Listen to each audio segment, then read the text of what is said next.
అందరికీ నమస్కారం.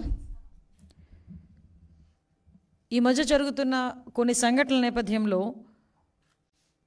నేరస్తులు, నేర చరిత్ర గల వాళ్ళు, వ్యవస్థలని కూడా నిర్వీర్యం చేసిన వాళ్ళు, అధికార ముసుగులో వ్యవస్థలని నిర్వీర్యం చేయడమే కాకుండా వాళ్ళ లాభాపేక్ష గురించి 5 సంవత్సరాలు కూడా కాలయాపన చేసిన వాళ్ళు కూడా విషయాల గురించి మాట్లాడుతూ ఉంటే ఒక రకంగా బాధ అనిపిస్తుంది, ఒక రకంగా ఇబ్బందిగా కూడా ఉంది.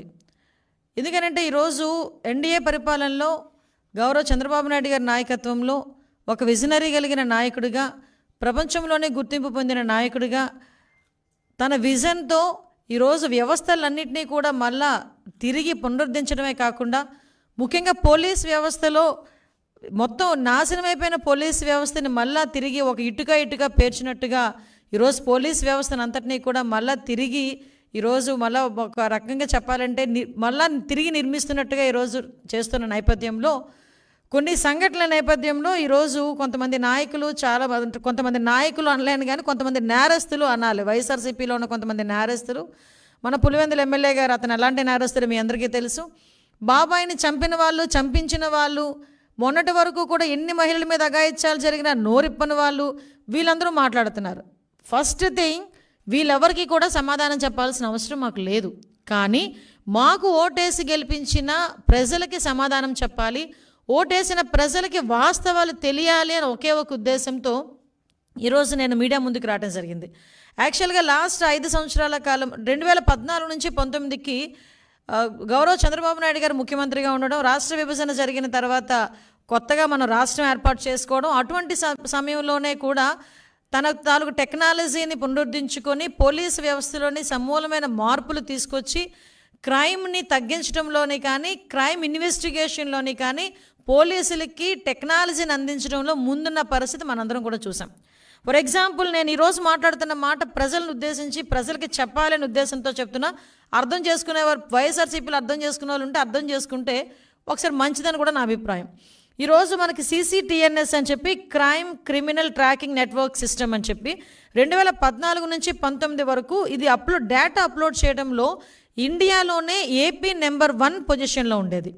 అయితే తర్వాత ఈ దుర్మార్గుడు పరిపాలనకు వచ్చేసరికి, జగన్మోహన్ రెడ్డి పరిపాలనకు వచ్చేసరికి 2019 నుంచి 24లో మొదటి స్థానం అనేది పక్కన పెట్టండి, కంప్లీట్గా అది ఆ AMC అన్నది అంటే యాన్యువల్ మెయింటెనెన్స్ కాస్ట్ అనేది చెల్లించని కారణంగా కంప్లీట్గా CCTNS అన్నది నిర్వీర్యం అయిపోయింది.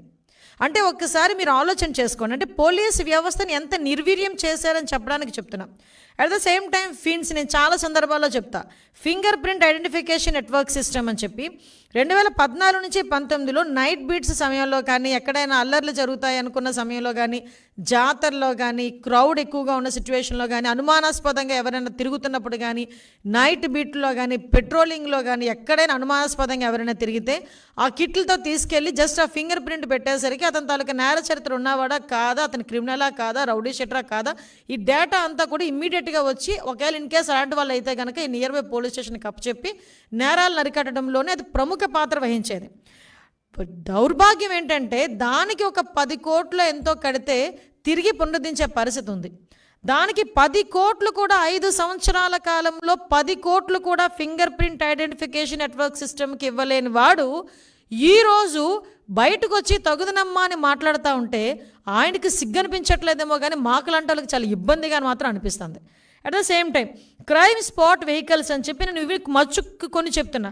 టీడీపీ పరిపాలనలో రాష్ట్రంలో ప్రతి పోలీస్ సబ్ డివిజన్ ఆఫీస్కి కూడా క్రైమ్ స్పాట్ వెహికల్ అని చెప్పి ఒకటి ఇచ్చేవారు. అట్ ద సేమ్ టైం వాళ్ళకి ఒక ఫోరెన్సిక్ కిట్, చాలా కాస్ట్లీ కిట్ అందించేవారు అనమాట ప్రతి సబ్ డివిజన్లోని. ఫర్ ఎగ్జాంపుల్, ఎక్కడైనా క్రైమ్ జరిగింది అని వెంటనే ఫోరెన్సిక్ వాళ్ళు వచ్చి మళ్ళీ అదంతా క్లూస్ అన్ని కలెక్ట్ చేసుకుని మళ్ళీ ఏదైనా ప్రాబ్లం జరిగినా, మళ్ళీ ఏదైనా ఇబ్బంది కలిగినంత వరకు కూడా వెయిట్ చేయకుండా ఇమీడియట్గా ఫోరెన్సిక్ కిట్లోంచి అక్కడ ఉన్న ఆధారాలని కూడా ఇమీడియట్గా పట్టుకొని నిందితుల్ని అతి త్వరితగతిన పట్టుకోవడానికి ఆ ఫోరెన్సిక్ కిట్ కానీ ఆ వెహికల్స్ కానీ చాలా ఉపయోగపడేవి. లాస్ట్ 5 సంవత్సరాల్లో ఒక్క వెహికల్ అయినా కనిపించిందా? నేను పోలీసులు కూడా అడగాలి, ఎందుకంటే ఒక్క వెహికల్ అని ఎప్పుడైనా కనిపించిందా? మా డిపార్ట్మెంట్లో అయితే ఎప్పుడు కనిపించలేదని మా వాళ్ళు చెప్పారు లాస్ట్ 5 ఇయర్స్లో.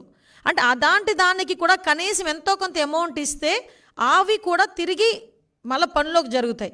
వానాంటి వాటికి కూడా కనీసం డబ్బులు ఇవ్వలేని పరిస్థితి ఈరోజు కనిపించే మనం చూసిన పరిస్థితి. సీసీ కెమెరాస్ చంద్రబాబు నాయుడు గారు ముఖ్యమంత్రిగా ఉన్నప్పుడు సుమారుగా 14,000 కెమెరాలని ఇన్స్టాల్ చేసి వెళ్ళారు. 14,000 కెమెరాలు. ఆ కెమెరాలు కూడా ఎలాంటి కెమెరాలు అంటే ఫేస్ రికగ్నిషన్ కెమెరాస్, అదేవిధంగా మనకు వెహికల్స్కి నెంబర్ ప్లేట్ రికగ్నిషన్ అవి 360 degrees తిరిగే కెమెరాస్. ఇలాంటి కెమెరాస్ అన్నీ కూడా సుమారుగా 14,000 పైన కెమెరాస్ని ఆ రోజు ఇన్స్టాల్ చేసి వెళ్తే మేము లాస్ట్ మొన్న వచ్చిన తర్వాత మేము మాట్లాడుకుంటే కనీసం వాటి మెయింటెనెన్స్కి ఇచ్చే డబ్బులు కూడా ఆ 20 కోట్లో 30 కోట్లో డబ్బులు కూడా ఇవ్వని కారణంగా సీసీ కెమెరాస్ అన్నవి కూడా రాష్ట్రంలో ఒక్కటి కూడా పనిచేయని పరిస్థితిలో ఉందంటే ఒక్కసారి ఆలోచించండి. పని చేసిన కొన్ని చోట్ల కూడా కనీసం డేటా కూడా వచ్చి పోలీస్ డిపార్ట్మెంట్కి ఇవ్వలేని స్థితిలో ఉన్నదంటే ఎంత వ్యవస్థని నిర్వీర్యం చేశారని చెప్పడానికి ఇది ఒక ఉదాహరణ కాదా? అంటే దగ్గర నాకు అర్థం కానిది ఏంటంటే అతను ఇంటి చుట్టూ ఫెన్సింగ్ వేసుకుంటాడు 12 కోట్ల రూపాయలు పెట్టి. ఒక 10 కోట్ల రూపాయలు అక్కడ మనకి సంబంధించిన సీసీ కెమెరాస్కో లేకపోతే ఆ వెహికల్స్కో స్పాట్ వెహికల్స్కో వాటికి డబ్బులు ఇవ్వడానికి అతని దగ్గర చేతులు రాలే. ఈరోజు సుమారుగా 700 కోట్ల రూపాయలు పోలీసు వ్యవస్థలో ఈరోజు బకాయిలు ఏర్పడే పరిస్థితి. అవే కాకుండా ఇప్పుడు ఫాల్కన్ వెహికల్స్ అనే హాక్ వెహికల్స్ అని చెప్పి ఉండేవి. 2014 నుంచి 19 వరకు కూడా సీసీటీవీస్ని కంట్రోల్ రూమ్ కలిగి ఉండే వాహనాలు అనమాట. కంప్లీట్గా నియర్ బై సీసీ కెమెరాస్ అన్నిటికీ కూడా కంట్రోలింగ్ రూమ్ ఆ వెహికల్స్లో ఉండేది. ఎక్కడైనా ఏదైనా ప్రాబ్లం జరిగింది అంటే ఇమీడియట్గా అక్కడికి పోలీసులు వెళ్ళి అది కంట్రోల్ చేసే పరిస్థితి వచ్చేది. కంప్లీట్గా మెయింటెనెన్స్ లేక బడ్జెట్ ఇవ్వక ఆ హాక్ వెహికల్స్ని ఫాల్కోనర్స్ని మొత్తం అంతా కూడా నిర్వీర్యం చేసిన పరిస్థితి కూడా మనందరికీ కూడా కనిపించింది. అట్ ద సేమ్ టైం మీకు పిన్స్ అని చెప్పి ప్రాపర్టీ ఐడెంటిఫికేషన్ నెట్వర్క్ సిస్టమ్ అని చెప్పి ఉండేది. అంటే ఇప్పుడు ఎవరైనా గాంజాయి పట్టుకున్న లోపల పెట్టడం, లేదు అనుకుంటే ఎక్కడైనా రికవరీ చేసిన దొంగతనం రికవరీ చేసిన ఆ మెటీరియల్ తీసుకొచ్చి ఒక దగ్గర పెట్టడం, వీటన్నిటికీ కూడా ఒక నెట్వర్కింగ్ సిస్టమ్ ఉండేది. మరి ఏమనుకున్నారో ఆ పోలీస్ స్టేషన్లోనే దొంగలు పడ్డారు అనుకోవాలేమో. అలాంటి సిచ్యువేషన్లో ఆ సిస్టమ్ని కూడా నిర్వీర్యం చేశారు. మీకు తెలిసే 2019-24 మధ్యలోని కర్నూలు జిల్లా తాలూలు పోలీస్ స్టేషన్లో 75 లక్షలు విలువ చేసే 105 కిలోల వెండి మాయమైపోయింది. ఆ కేసులో 4 అరెస్టు చేయడం, 3 పోలీసులు, అందులో 3 పోలీసులు ఉండడం కూడా ఆ రోజు మనం అందరం కూడా చూస్తున్నాం. అంటే అలాంటి సిస్టమ్ను కూడా నిర్వీర్యం చేసి పడేశారు. ఈ బీట్స్ అని చెప్పి మొత్తం అంతా కూడా రాష్ట్రంలో ఎక్కడైనా ఏ ఇబ్బందులు కలిగినా కూడా ఈ బీట్స్ ద్వారా తొందరగా ఐడెంటిఫికేషన్ చేసుకునే పరిస్థితి ఉండేది. Cyber police stations Vijayawada at the same time వైజాగ్లో కూడా 2 స్టేషన్స్ ఏర్పాటు చేసే పరిస్థితి కూడా సైబర్ క్రైమ్ పోలీస్ స్టేషన్లో కూడా ఉండే పరిస్థితి ఉండేది. అవన్నీ కూడా కంప్లీట్గా నిర్వీర్యం చేసేసి ఈరోజు బయటకు వచ్చి నేరాలు జరిగిపోతున్నాయి, ఘోరాలు జరిగిపోతున్నాయి, చంద్రబాబు నాయుడు గారి పరిపాలనలో శాంతి భద్రతలు లేవు, చంద్రబాబు నాయుడు గారిని వదిలేశారు. సిగ్గుందా అసలు?